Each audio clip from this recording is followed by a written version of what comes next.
Welcome to Glenview Community Church's Speaker Forum, and we here following in the way of Jesus at GCC as a community that celebrates, embraces the beautiful variety of all God's people, So welcome and thank you for being here in this important time and talking about this important subject. Lauren, do you want to tell us more about why we're here? I sure do. Again, hello and welcome to our program tonight, Planting the Seeds, Building Resilience in Middle Schoolers. Again, my name is Lauren Bauerschmidt, and I'm really happy that you're joining us tonight.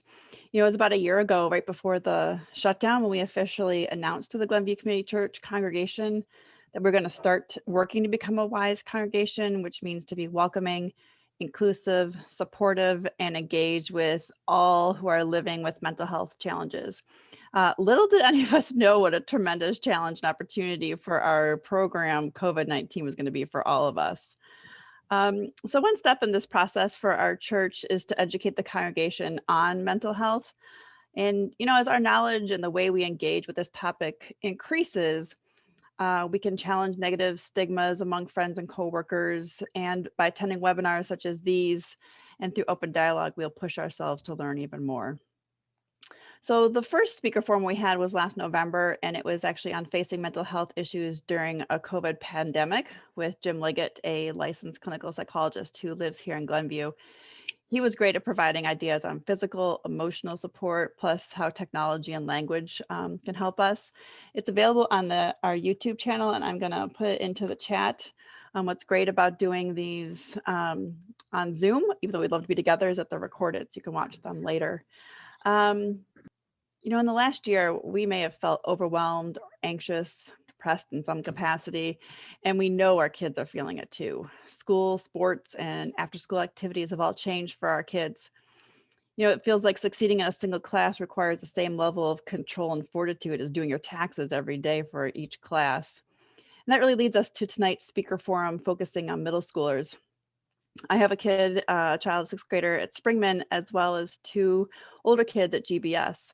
And even though I have older students, I really still feel like there's a lot to learn to meet each kid's unique needs in this unique time. You know, maybe I can see that their grades are great, but how are they doing socially and emotionally? So I'm really looking forward to our speakers. So Jess Levine, if you want to wave, she is a licensed clinical social worker. She received her master's degree in social work with a concentration in children and family from the Erickson Institute, and her BA is in comparative human development from the University of Chicago. August Hupp is a youth worker whose focus is empowering youth, facilitating conversations about gender, and teaching nonviolent conflict resolution strategies. We are so exceptionally lucky to have both of these skilled talents to lead our conversation from the Glenview services. So we're just really thank you for your time tonight. Thanks for being here. Just so you understand how all of this is going to work, Jess and August are going to talk for about 40 to 45 minutes, and then we will have time for questions and answers. We are recording this webinar, so please keep that in mind when you're asking questions. And if you do have a more personal question or concern, please reach out to Pastor Elizabeth, Jess, or August after the program. And at this time, Jess and August, I'll turn it over to you. Wonderful. So before I share our slides, I'll just give each of us a minute to say hello. So as Lauren said, my name is Jess. I use she, her pronouns. I'm a clinical staff therapist at Youth Services in Glenview. So I work with clients individually, and I also run two of our groups that are middle school focused. So one of our middle school LGBTQ support groups, part of our Pride Youth program, and then our middle school social skills group. So I work a lot with middle schoolers, and they're one of my favorite populations of young people to work with.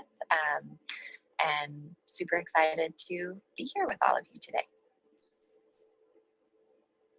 And then my name is August Hupp. I use they, them, their pronouns, and I am a youth worker at Youth Services, so full-time member of the clinical staff. And I do lots of stuff for our Pride program, but primarily I work with kind of our older middle school and high school age young people in a lot of different capacities. So in our weekly groups, through our kind of more open community-based events, and then through our different leadership programs. And then I also support some of our more middle school focused groups, our after school groups. So yeah, so it's echoing what Jess is saying. I love working with young people around this age, and I think they have a tremendous amount of strengths. So I'm excited to talk about a little bit of those tonight. So we're going to dive right in to our presentation. Okay, so our theme is planting the seeds.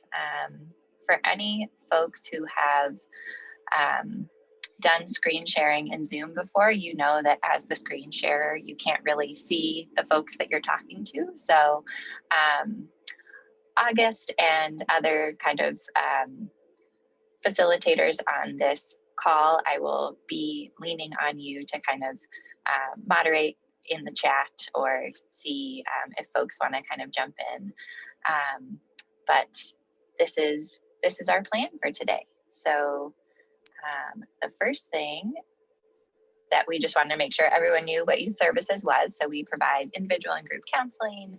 We do crisis intervention with many of the high schools in the area and certainly some of the middle schools when they need it. And we provide youth development in part through the Pride Youth Program and then also through other after-school programs that we have. And we work with lots of Spanish-speaking families, providing financial support, community support. Certainly during COVID, we provided all kinds of support to families in need. But I would say we're kind of a blend, well, really just a classic community mental health organization. So looking at mental health, but also looking at just where folks are at in life and what we can do to support them. So our plan for today, we're going to do a little check-in, which kind of models the groups that we do with middle school students. We like to kind of ground what we do in a check-in. So we'll be doing that in breakout rooms. I'm going to be talking a little bit about development across a couple different domains in middle school, the idea of resilience in general. Then August is going to talk about some youth-facing skills, and specifically looking at LGBTQ youth and kind of lessons learned from the LGBTQ community. We'll then shift gears a little bit and I will talk about caregiver facing skills. So the grown people who are interacting with middle schoolers. And then, as Lauren mentioned, we'll take questions at the end. So we are going to hop into our breakout rooms for, let's say, about 5 minutes. And our questions for today are, what brings you here? What is a question you have coming into this space? And thinking about your own time in middle school, how did you like to spend your free time? So kind of getting into a little bit of a reflective space. So I'm going to stop my screen share for a moment. Okay. And so that we can get in those rooms. Okay, so I'm going to go ahead and send you to your room. So if you haven't been to a breakout room on Zoom before, you're going to get a message and you're going to want to say join, you're going to want to click the join room message. So here you go. I think we've got everybody. So I hope that sort of got us in the spirit of thinking about our own middle school experience and just what's bringing us here today. So with that, we're going to talk a little bit about development. Here we go. And so my education was really grounded in kind of child development and thinking about development across different domains. So we're going to be talking about physical development, cognitive development, and social emotional development. And while they are on 3 separate slides, really all of these 3 aspects of development are interconnected and kind of all happening at the same time. So we're going to start with physical development, which I have a picture here. I don't know if anyone has seen this Netflix show called Big Mouth. It is one of my favorite shows, I would say, not appropriate for middle schoolers, but really can appreciate what middle schoolers are going through. So I have it here for the physical development slide because the show talks a lot about puberty, among other things. And so this snapshot is a young student who's in 7th grade and what is called his hormone monster, who is kind of following him around, saying all of the things that he's thinking inside his head. And you know, he has sort of a tenuous relationship with his hormone monster because he's not so thrilled that he's going through puberty.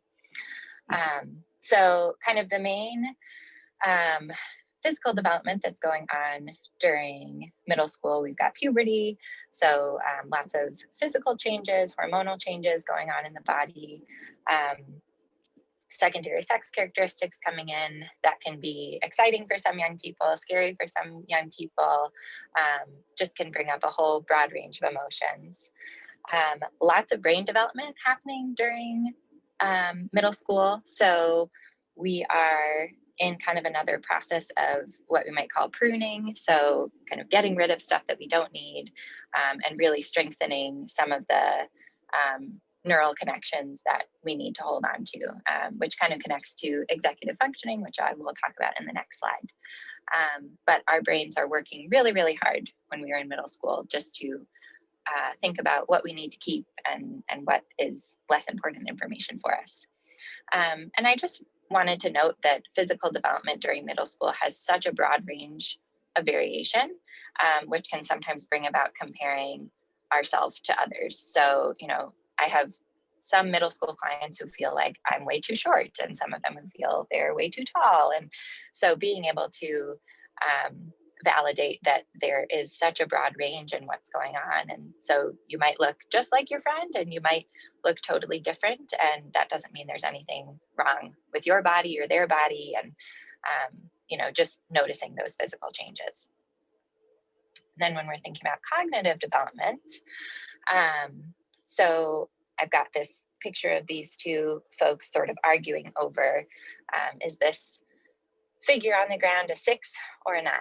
And I have that in part because perspective taking is a big, big theme of cognitive development in middle school. So we are learning how to take other people's perspectives, and that is hard. That involves being able to think about somebody as separate from yourself, being able to empathize and understand that somebody might understand something from a different point of view. Which also is kind of connected to this executive functioning piece. So a really useful metaphor that I like to use when talking about executive functioning is that it's kind of like the air traffic control center in our brain. So it helps us figure out what is the information that's important to keep, what is the information that goes together, what are kind of multi-step instructions that we need to hold on to, things like helping with organization and memory and planning. Those are all sort of executive functioning skills, which when we're thinking about the brain development that's going on during that time, sometimes when our brain is kind of figuring out what to prune and what to hold on to, we can see sort of struggles in executive functioning because our brain is sort of focused on something else. And then all of a sudden there's this breakthrough. Or sometimes people will tell me, you know, it feels like, you know, my middle schooler is super on top of it in this one area of life, but, you know, cannot tell me what they got for homework yesterday, but, you know, can have this really in-depth conversation. And so knowing that it's kind of happening all at different paces among the different domains. And then the last piece of cognitive development that's often developing during this time is being able to move from more concrete to abstract thinking. So being able to talk about more nuanced ideas, even being able to understand something like sarcasm, that's, you know, being able to read somebody's cues and say, okay, they don't actually mean what they're saying, that's they're making a joke or, you know, being sarcastic. And that's being able to conceptualize language as an abstract thing, not just a concrete thing. And then lastly, kind of probably the biggest piece that we're here to talk about today is social emotional development. So this is kind of a visual representation of Erickson's stages of development. And so we are kind of looking at the industry versus inferiority and moving into identity and role confusion. So lots and lots of identity exploration going on during middle school. And so what we will see is, trying on different forms of outward expression, trying lots of different hobbies. You might feel like, well, you enjoyed this activity last week, why don't you enjoy it now? And just, a young person really trying to understand, what do I like for myself? Of course, peers also play a role in that. So, do I enjoy this activity because my friend likes it? Do I try the activity with my friend and then decide that's not really for me?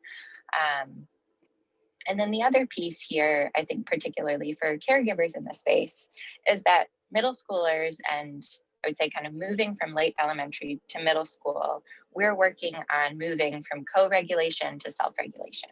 So what that means is we are moving from a place of really needing a fair amount of support from caregivers to kind of keep ourselves emotionally regulated, keeping ourselves feeling good.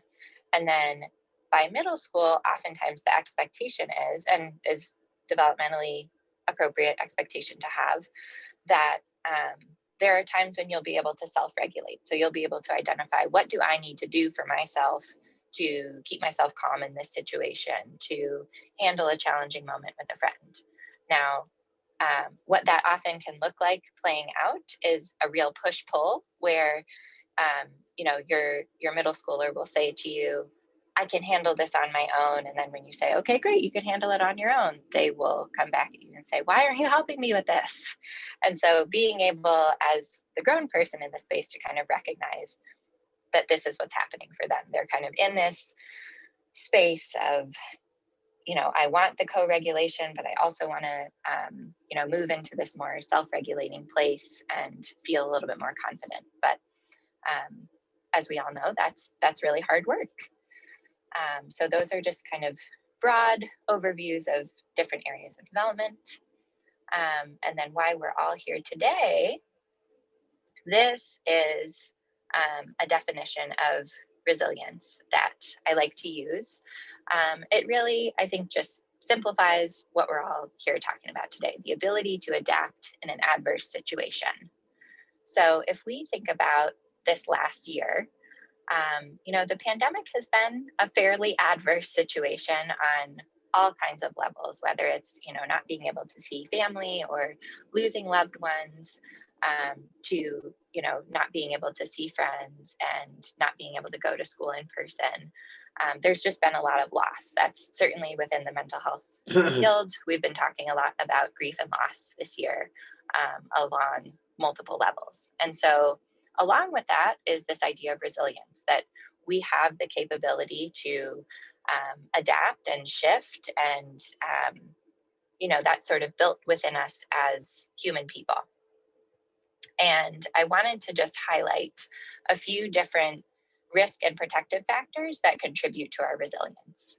So I've got some examples here. We've got support in the home, certainly for young people. If they feel supported in their home, they're a little bit more likely to feel like, okay, I can adapt. I've got people who are supporting me. I've got a safety net. Feeling connected to peers, or just, generally what your social status is, that matters a lot in middle school. If a young person has some sort of mental health diagnosis or not, can play a role in their resilience. A family's financial stability, our race, our gender identity, our sexual identity, our religion, if we have a trauma history. And of course, I want to leave out that there's there are other examples that aren't mentioned here. Now, any of the things listed here can either be risk or protective factors. It really depends on the person and their situation. And I think that you will see that tied into when August kind of talks about lessons learned from the LGBTQ community around resilience. But really just wanted to note that for young people, the number one predictor for positive mental health success is support in the home and support from caregivers. So it is really key that they have people they feel like they can go to and receive support from. And that will kind of give them the foundation they need to then develop some resilient skills, which now August is going to talk about what some of those skills are.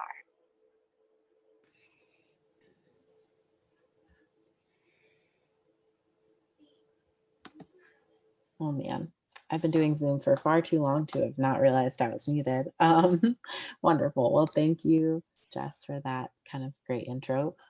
So yeah, talking a little bit about youth-facing skills, and I realized that there's not really a lot of young people present here for this conversation. So my thought with this is we're just thinking through sort of what are some things that you might be able to share with middle schoolers in your life, or things that you might, try and like guide them towards or share with them. And so the first one I want to talk about is this idea of distress tolerance, right? This ties in pretty directly to resiliency because, to adapt in adverse situations, we first need to get through them, right? We need to be able to survive adverse situations.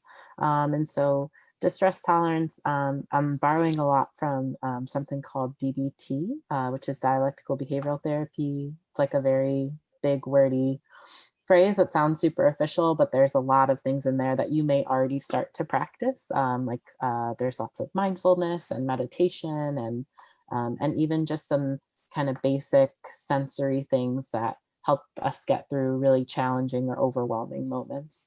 And so thinking about distress tolerance for young people, right? What are some skills we can use to get through those big feelings? So not, trying to erase those feelings, not trying to devalue them or say that, a feeling is bad and we shouldn't feel it, right? But just being like, having a big feeling, this is really uncomfortable, overwhelming, upsetting, whatever, right? So grounding that is I was a little bit trying to come up with just some words that you could do a quick Google and find a ton of information around, rather than like outline it, a whole long laundry list of grounding skills. But grounding skills oftentimes are things that involve our five senses, or kind of our somatic. So things that help bring us back into the present moment. There's lots of anxiety, just for everyone at every stage, but middle school definitely is a moment where anxiety about the future is happening, especially in transition moments, right? Heading into high school, that sort of thing. So grounding skills kind of help bring us back into the present moment. Self-soothing, so those are things that might be familiar with as far as like self-care, but in a moment of distress, right? So like high distress rather than just sort of a stagnant level of general distress. Self-soothing might be like distracting yourself from how you feel, right? Just trying to help, soothe yourself and again, like kind of get through that wave of big feelings. And then I put this in here about harm reduction because I think middle school is a lot of times where young people sometimes engage in coping skills that feel counterintuitive to us, right? Self-harm skills are oftentimes like, I think, self-harm behaviors. People start engaging in those around this time, and that can feel really scary and really upsetting, to know that a young person is hurting themselves. But I think when we think about harm reduction, right? So this idea of just like, sometimes things aren't perfect. We're just trying to reduce the amount of harm that happens. I think being supportive adults to young people at this stage can look like understanding or asking questions when they are engaging in coping skills that feel harmful to themselves, right? Trying to figure out like, okay, what's happening for you right now? Like, what purpose is this serving? How does this help you? So if it's like whether it's like something, maybe like a self-harm behavior or something that feels counterintuitive in a different way of like, every time they get overwhelmed by their homework, they don't do it and go like play video games or something, right? Something that is not helping them get their homework done on time, but it's self-soothing them in the moment. So understanding, right, what are they reducing the harm in for that? And how can we, applaud their efforts to self-soothe and their, attempts to care for themselves, and how can we work towards maybe some less harmful or more helpful coping skills. Yeah, and then talking a little bit about sort of oftentimes young people, the self-care skills they get good at right away are sort of the distracting ones, right? So like, big feelings, don't want to feel this, I'm going to go watch YouTube videos, or I'm going to go talk to my friends or play video games, right? Sort of the immediate, like, that's too much to deal with, I don't want to deal with it, which in the moment absolutely is a great skill. But right, resilience, we have to not just survive adverse situations, but be able to adapt and be able to grow from them, right? So beyond the immediate tidal wave of feelings, right?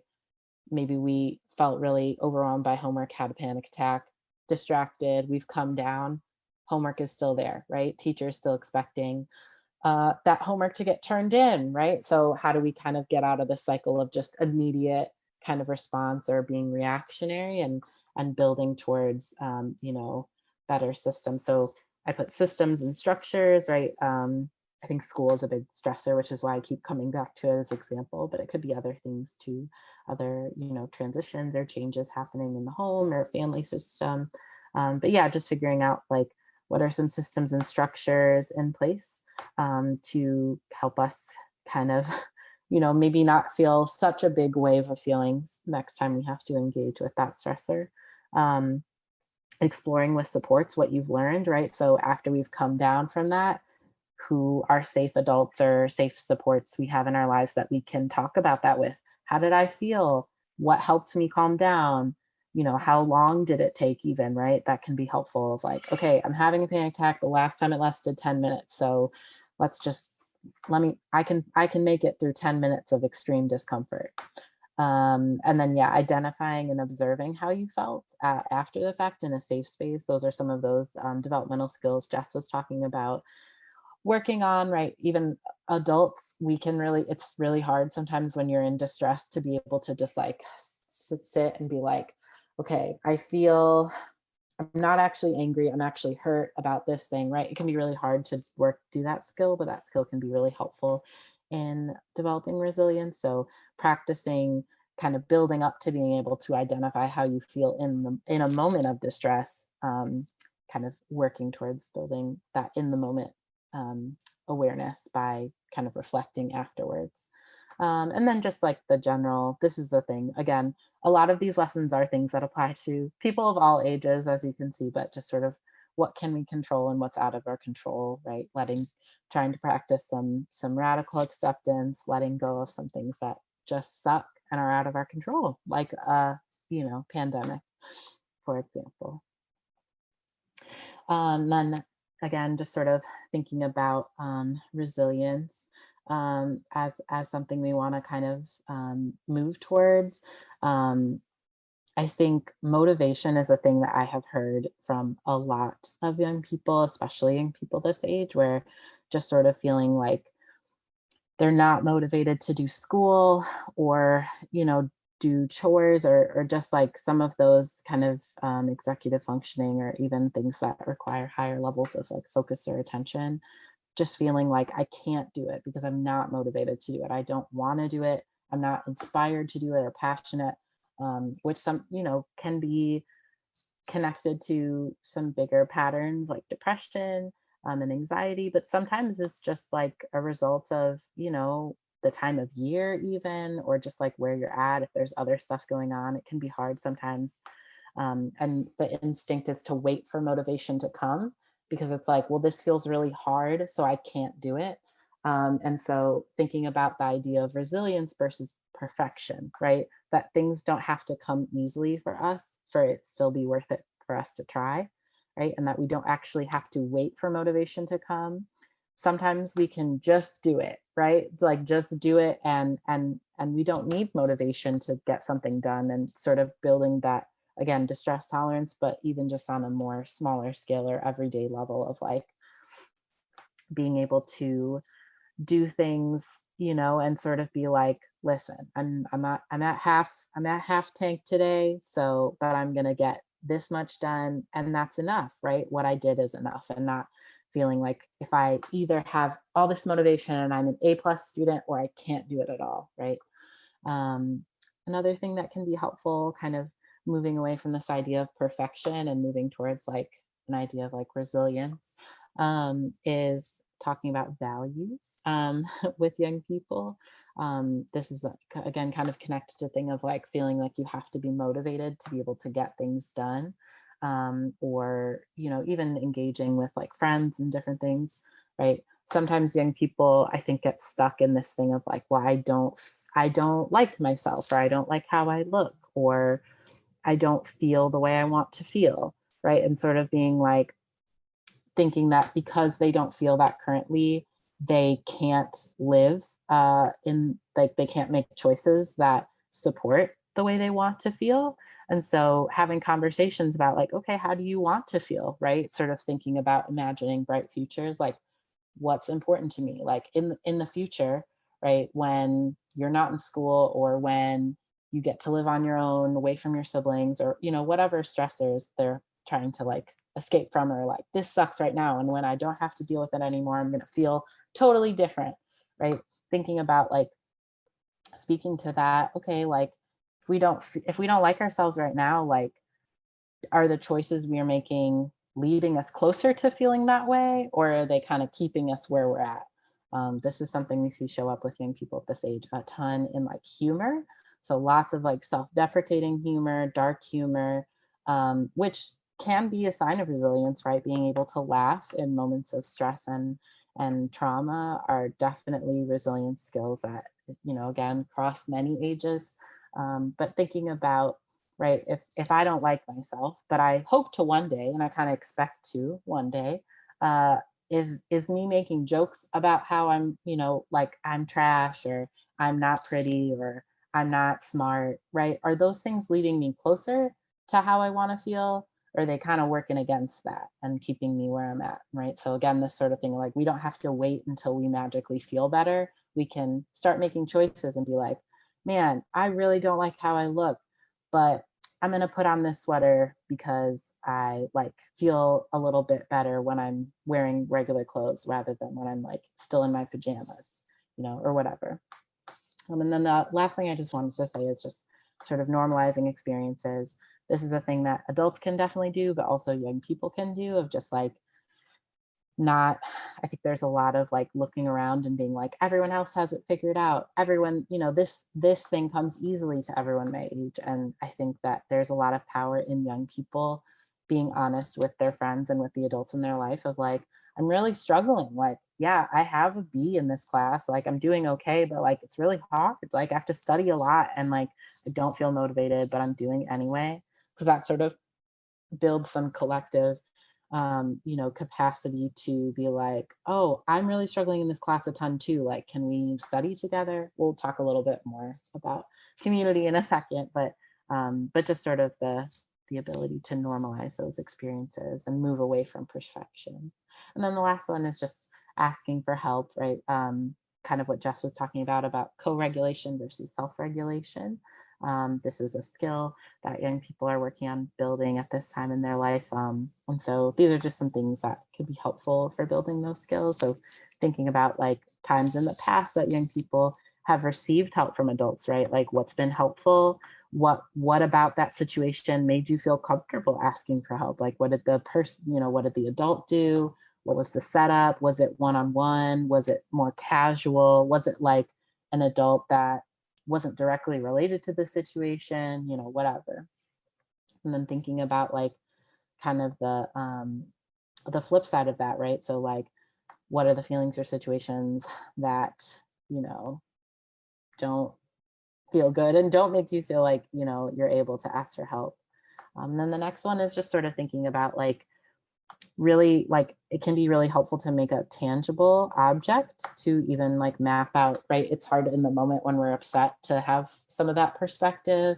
or have some of that capacity to self-regulate. So when we're not upset, right, sitting down and being like, okay, scale of 1 to 10, like what does it look like when I'm feeling anxious at a 3 versus like when I'm at an 8, right? And then kind of figuring out in there like, okay, 6 is when I need to ask for help, because 6 is when I'm like, you know, I am like maybe starting to not feel able to talk to people, and I'm really in my head and I just need someone to help like talk it through so I can get out of my head or whatever. So kind of creating a map or different stages, and really concretizing them, right? What does it look like to be at a 3 for your anxiety? Maybe it's just a little bit, I'm feeling a little fidgety, I don't want to sit still, whatever. So helping you really like, not just this is how I feel, but like, okay, I can like truly like identify like, oh, my leg is bouncing, I'm at a 4, you know, whatever.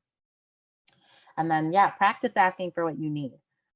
This is a thing people, again, of all ages, I keep saying this over and over, but because it's really true, struggle with, right? But if I'm like looking to vent to someone and they start giving me advice, I'm gonna be like kind of pissed maybe, because I'm like, wait, I already know what I want to do about the situation. I'm just trying to get it off my chest, right? So asking for what you need when you're asking for help, like, hey, I don't know what to do about this situation, versus like, hey, can I vent? I just need someone to listen to me, right? And this idea that like direct is kind, right?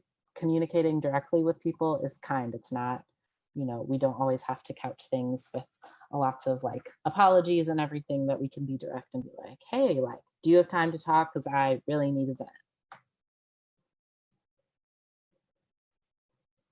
And then, yeah, so the not necessarily things that just apply to LGBT communities, but that's the community that I'm a part of and most familiar with. So that's sort of where my lens of expertise, but really these are lessons around resiliency that we find from all kinds of marginalized communities. And so some of these might be things that you find in your own experience that you're familiar with. But thinking about LGBT communities and sort of patterns of resilience we see there, LGBT young people give themselves a lot of space for self-reflection. And I think especially during this core time when all people are trying to figure out like, who am I? LGBT young people have both challenges, but also some opportunities to just really like sit with that question and also get to think outside of some of the, you know, kind of options that are presented to them. So thinking about like the ability to feel free from certain norms, right? Beyond sort of binaries or boxes, right? I get to figure out like, you know, not only stuff related to my gender and sexuality, right? But also figuring out like, who am I, and not feeling like I have to be someone that I'm supposed to be, right? And that those things can kind of agency can support resilience and a bit more confidence in who we are.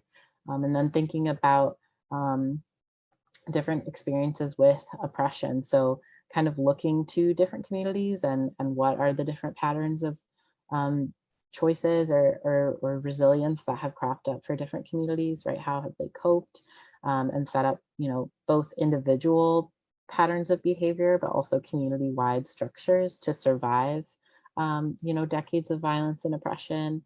And then the other thing to think about with this particular piece, right, not only just like what can we learn, but also being mindful of some of these patterns. When we think about trauma, sometimes like we can develop patterns that help us cope or survive like immediate trauma or in the moment. But then, you know, when we're years down the line away from the immediate, you know, risk of danger, those patterns might still be happening and might actually not be serving us in the moment. And so I think it's helpful to be mindful of some of these patterns, thinking about our own history, right? Like, what are some of the patterns we hold on to, and are we modeling these for the young people in our lives? Thinking about how prevalent opinions or patterns around food might be, and how sometimes we can have patterns like that and pass them along or model them for young people who might not be in the same situations we were in as kids and have the same, might not have the same barriers to food. right? And then also just thinking about like ones that we notice in young people in our lives, right? So what are the patterns we see for them?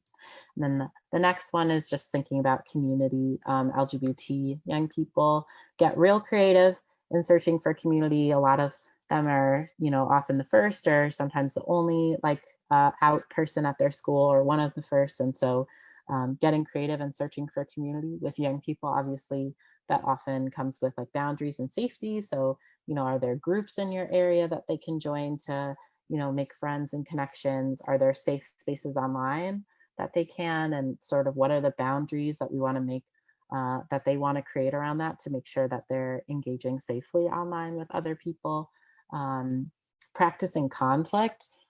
So right, when we think about like friends, community, or found family, sometimes we think about our family of origin being the only space where we're able to survive conflict, right? Like your family is all you've got. So like, even if you have fights, you still love each other, right? How do we transfer that idea to not just our family of origin, but also like our greater communities, right? How do we practice navigating conflicts and repairing harm now, so we're more equipped for bigger hurt down the line, or maybe higher stakes conflicts, right? So how do we kind of practice that? I included, these slides will go afterwards, so this link will be a little more relevant then, but there's a really, really great and very youth-friendly workbook about working through conflicts and like identifying like what your conflict style is like and stuff. I love using it, it's great.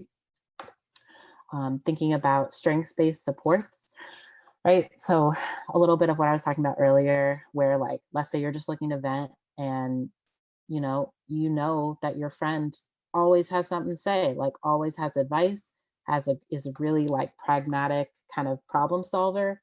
Maybe that is not the friend to go to when you want to vent, right? When you're just trying to like get something off your chest. So looking for supports around people's strengths, right? What friends do I have that are good at X? You know, what do I admire about this friend? And, you know, kind of like, are those things that I can ask for from them? And then also the kind of flip side of that, right? Giving back. We know that connection to community and service are things that connect people to like a bigger purpose, give people direction. And again, thinking about our earlier conversation around motivation, right? We don't have to wait to have like a purpose. We don't have to wait to feel a sense of direction. We can just start doing. So, right, thinking about their own strengths. What do I have to offer my community? What am I interested in, passionate about? If I really like food and I really like baking, you know, if you have a young person who's really gotten into baking in quarantine, how can they get connected to, you know, different food access efforts in their community? And those are great opportunities to both like meet people in their community and be connected, but also to, again, just sort of connect to a bigger purpose or a sense of direction and, you know, confidence about themselves and their place in the world. So there's just some things, lessons learned from different marginalized communities and history of resilience. Great. Thank you, August. I always learn when I'm in space with you. So now we are going to just kind of wrap up our portion before we jump into questions with some caregiver facing skills. So for all the folks who are here today who interact with middle schoolers in some way. So we've got some kind of broad strategies, and then on my next slide, I've got some tactics and tips. So the things that we want to think about here are, you know, I talk about this all the time with parents and caregivers, is the idea of we want to be curious with the young people we interact with. So we want to know what's going on for them. Really, it's modeling perspective taking for them, which, as we know, is a skill they're developing right now. Modeling resilience for yourself. So either sharing, you know, a time during the day, maybe like, oh, I really didn't, I don't know, I didn't want to do that meeting that I had to do today, but, you know, I got like a really good snack and then made my way through the meeting, or I, you know, was doodling during the meeting, but I still, you know, felt like I could participate. So being able to kind of model the ways that you get through challenging moments.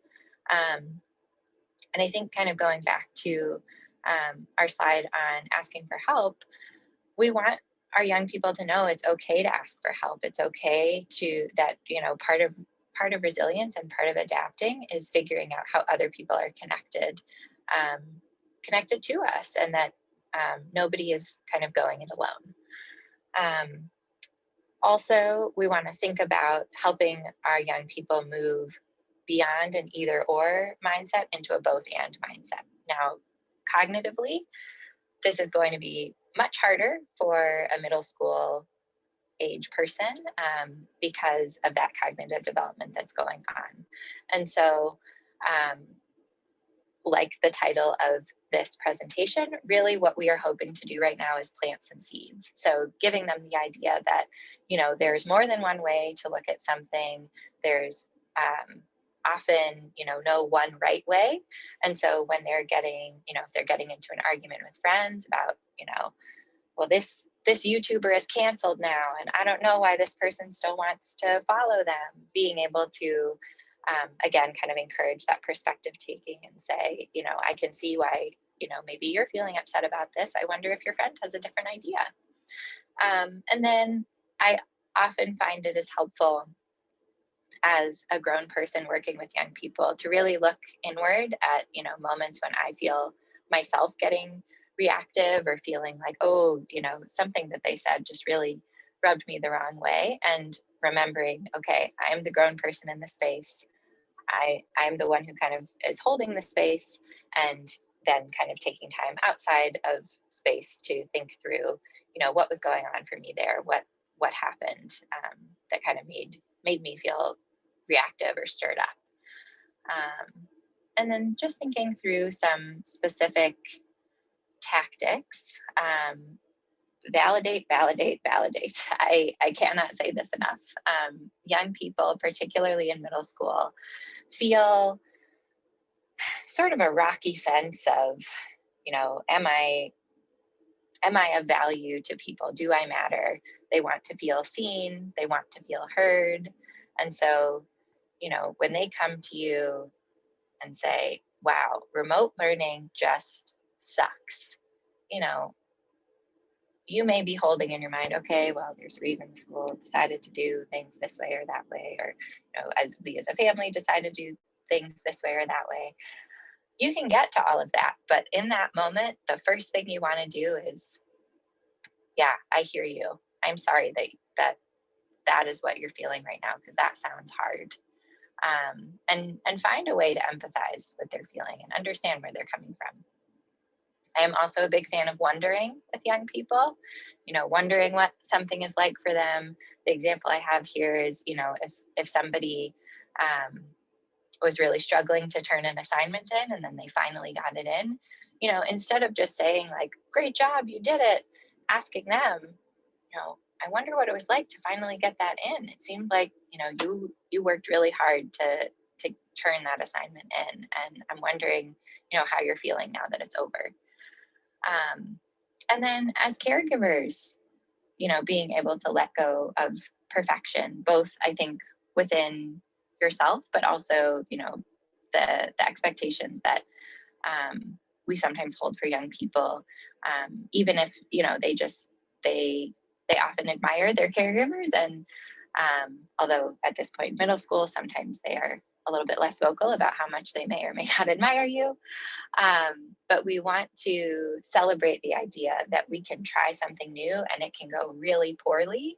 And that can be a learning experience, because really, in order to build our resilience skills, we have to know what it feels like to fail. We have to know what it feels like to have a hard time. And so we want to, as caregivers, be there to kind of support and catch our young people when they do fail, so that they know there's someone there for them who is going to say, yes, that was really hard. And I'm so proud of you for trying. And I know that you're going to get through this, and, to just kind of walk that journey with them. And then the last kind of back pocket thing that we often like to talk about with caregivers is this idea of SOY. So SOY stands for some people, other people, and you might. And so the idea being that if, particularly in moments when your young person is maybe having a hard time holding a different perspective and they come to you and say like, well, this person is just doing it wrong, which I think many people can connect to that feeling during the pandemic. Sorry, audio went out on this. Can I get a thumbs up from August? So we can't hear you, Jess.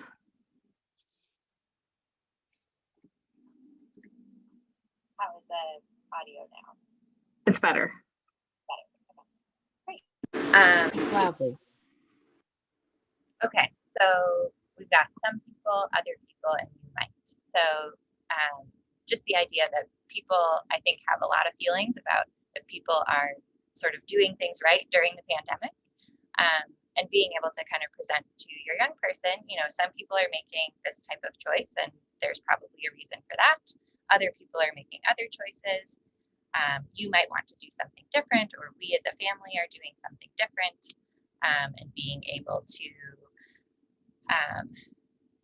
just hold all of that for them, because again, we are planting the seeds of these ideas, and then our young people will in time kind of start to show that. And at this point, I know hopefully we've got some time for questions, and as August said, we will send out we can put in the chat the bit.ly so that you can have access to the slides, and then those are our email addresses. So I can put all of that in the chat. Jess, can you also send them to me so I can send them out to the folks that have been popping in and popping out all night? Absolutely. Okay, great. I first want to just say thank you to both of you. As I expected, I was taking notes both for my son and myself. So thanks to both of you. So if anybody does have a question, please type it in the chat and then I can read it. And then maybe while you're thinking about that, I had a question.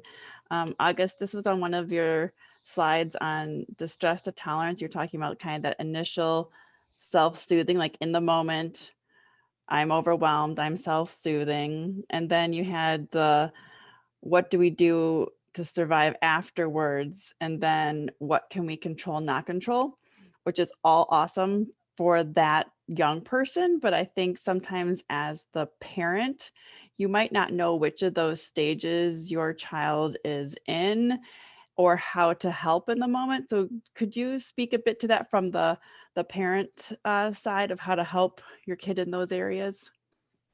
Totally. So I guess thinking about that, I would a little bit refer more to in the asking for help when I was talking about sort of like identifying out, you know, not in a crisis moment, making a map or identifying, and it doesn't have to be tangible, right? It could just be a conversation.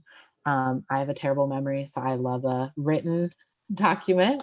But just having a conversation outside of moments of distress, of being like, okay, like scale of 1 to 10 or fifth to 5, right? Like helping kind of develop some shared language and shared understanding of like, what does it look like? Because it is really like, it is just plain hard in the moment to be like, are you in a place? Are you ready to move? You know, sometimes it seems like maybe someone's calmed down externally. Maybe they're not like throwing things or hyperventilating or anything anymore, but maybe internally their mind is still going like a mile a minute, right? And so I think that's like a really great curiosity to have of like, how do I distinguish between those different moments? My initial instinct is asking, right? But sometimes people are not the best self-reporters about, you know, where they're at, especially when you're either in a moment of distress or coming down from distress. So I really think having those conversations outside of those moments can be helpful. And I even wonder about like modeling that for them. So obviously maybe as a caregiver, you're not going to be like, and here's what it looks like when I'm freaking the hell out, right? But like, maybe you can be like, you know, like sometimes like when we get frustrated, like this is a signal that I just need some space. And this is a signal that like, I'm open to talking, even if you can tell I'm frustrated, I still love you and I'm open to talking. So just talking about that, because I think sometimes those are things that we sort of like learn, we sort of try to intuit, and sometimes, you know, when we assume things or try and intuit things about other people without having a kind of open and direct conversation, we can get, that's how like miscommunication can happen a little bit. So I think going into that with curiosity and establishing kind of an open conversation like that outside of a moment of distress could then give you some of those tools in the moment to be like, okay, I'm noticing that your hands are doing this thing, telling me that maybe we just need to do some self-soothing, get through this moment, before we start working towards like, okay, but the paper does either needs to get turned in, or we need to write an email asking for an extension, right? That sort of thing. That's helpful. I like the idea of shared language that can help too. And sometimes I would think that almost would get to a shortcut. So then in those, you know, heated moments, you'd be able to have that connection. So that's helpful. Thank you. No worries. We've come down in numbers. So if someone wants to just ask a question, feel free to do that. I don't need to read someone's question. Or if you want me to, I'm happy to do that too. Either way. I'm going to put Pastor Elizabeth on the spot. Do you have any comments just from one of the reasons that we chose middle schoolers is because we have a large group of middle schoolers right now who are participating, and I know you talk to them a lot. You know, do you have any comments about tonight and how we could apply it? I think tonight was great, and I think it's more than just for middle schoolers. I'm just gonna say that right there. I think it's for all of us. I think it's for high schoolers. I think it's for grade schoolers. I just think that's just good reminders. I think that I really think they're struggling with just figuring out how to belong when they're masked and far apart, and communicating and body language and all of those things. So I think that's really hard. So I appreciate, August, all that stuff that you put there for us to talk to our kids about being resilient and self-soothing and reflective and taking space. I really appreciated how you talked about the LGBTQ community, how as you're developing, you take more space figuring yourself out, and that's something we all can do. So I really appreciated you mentioning that. I think that's really important for us because the kids just need lots of space. That's what I always like to say. So thank you. I'd like to hear more about, when we, sometimes I think parents hold themselves, and I'm myself included, to, okay, I have three girls or 5 girls, depending on how you count our family. And so I think, when there's something that happens in our lives that's upsetting, or, the pandemic, and we're stressed, we want to hold it together, right, for our kids so they can hold it together. And I think that it's okay to let go a little bit and name that. Is that what I was hearing you talk about a little bit? Maybe one of you want to talk about that a little bit more.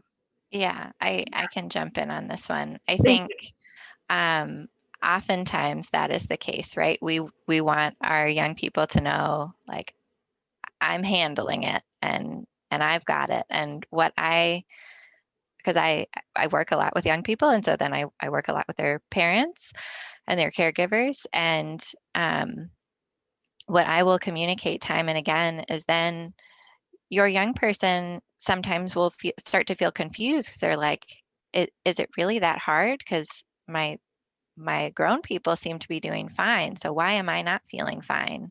And so being able, in a boundaried way, let them know I'm having a hard time too. Like here are the people that I'm talking to so that I have someone to take care of my feelings. Is it, I go to a therapist, or I, have a weekly Zoom with my friends, or whatever it might be, so that they know, okay, they're, my caregivers are not just magically getting through this and not feeling this.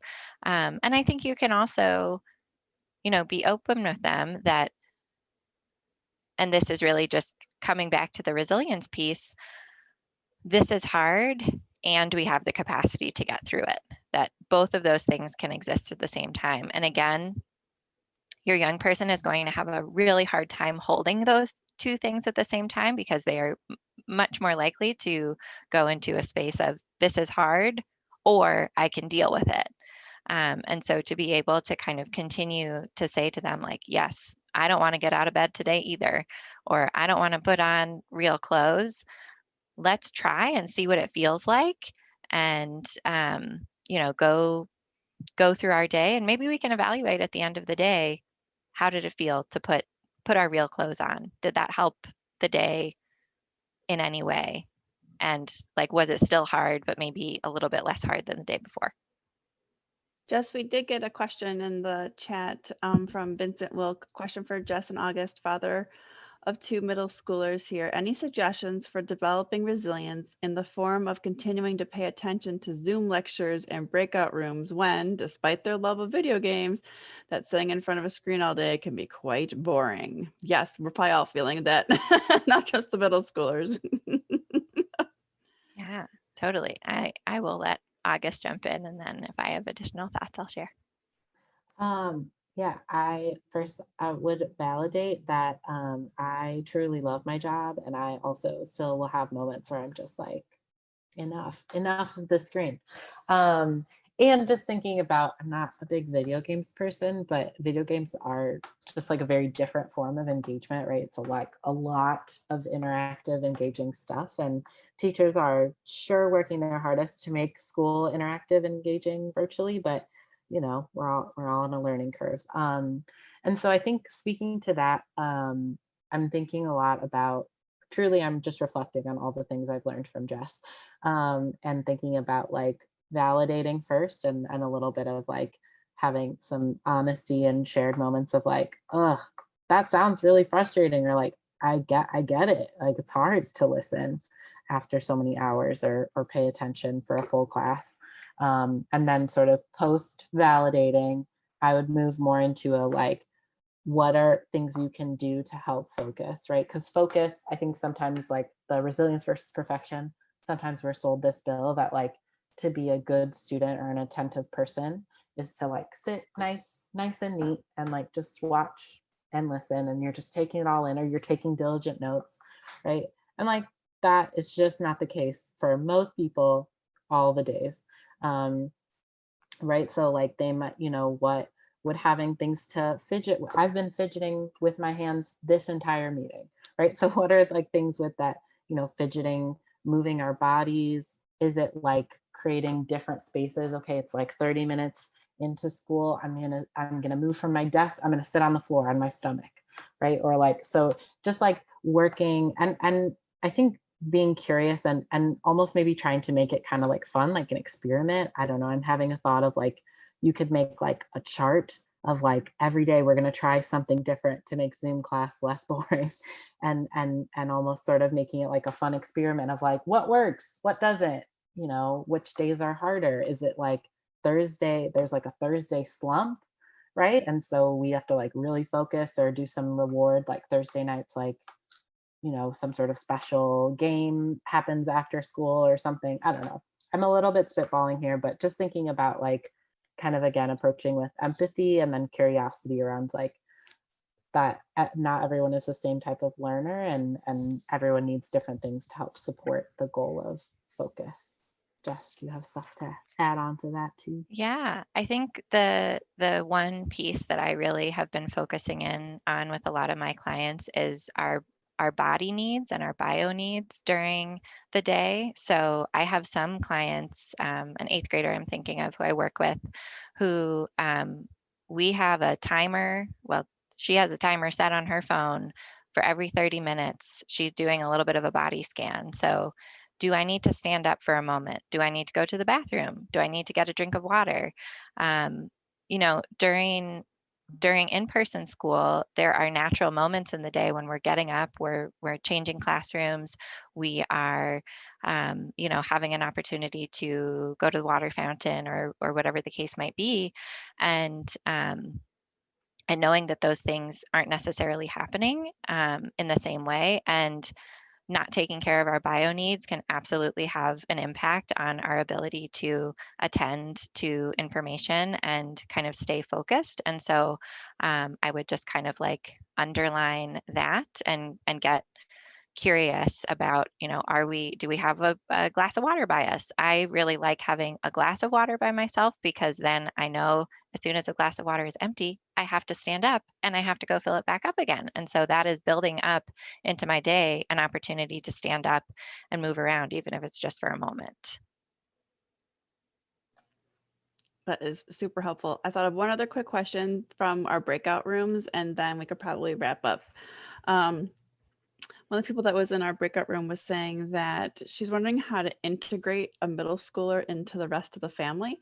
In her particular case, the middle schooler is the older child and she has two younger ones. So she was saying she felt like all his attention was going towards the middle schooler, like, are you okay? And are you happy? And what if you're not happy? And how do we make you happy? And was kind of feeling like the younger kids were kind of getting left behind. And there's probably other family situations where, maybe for me, my youngest gets all the attention, the middle schooler, and the high schoolers are off doing whatever they are. So her concern was, how do you integrate that middle schooler into the family? Yes, you're important, but everybody else is important too, kind of a thing. I'll let you guys thumb more and figure out who wants to answer that one first. I mean, that sounds like family systems, which is my jam. So I hope, August, that's okay with you. But yeah, I think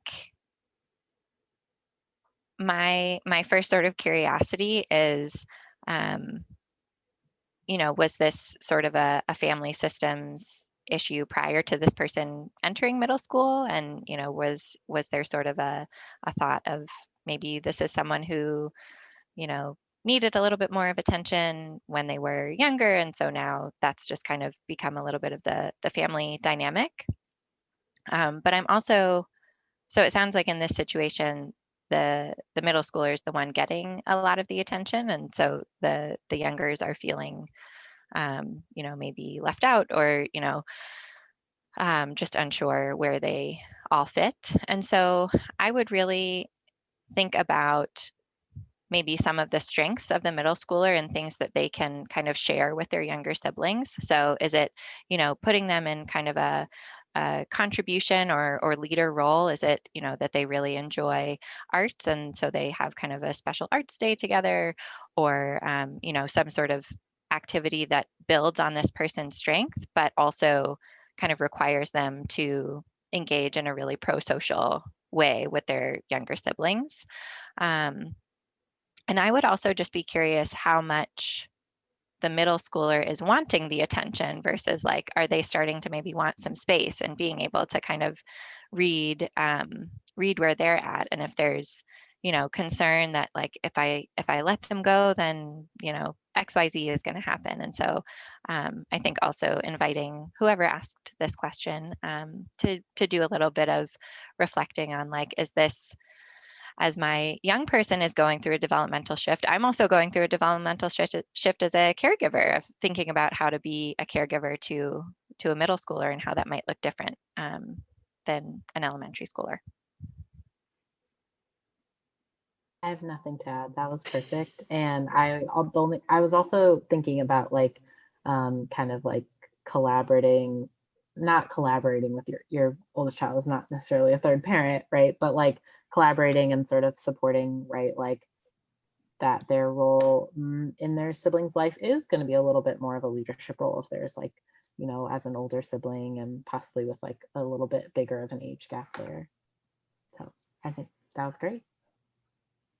Awesome. I'll say a few words and then Elizabeth, I'll let you say anything else you want to say, but just Jess and August, oh my gosh, your wealth of knowledge has been amazing. And like I said, I took notes for both me and my kids. Yes, round of applause.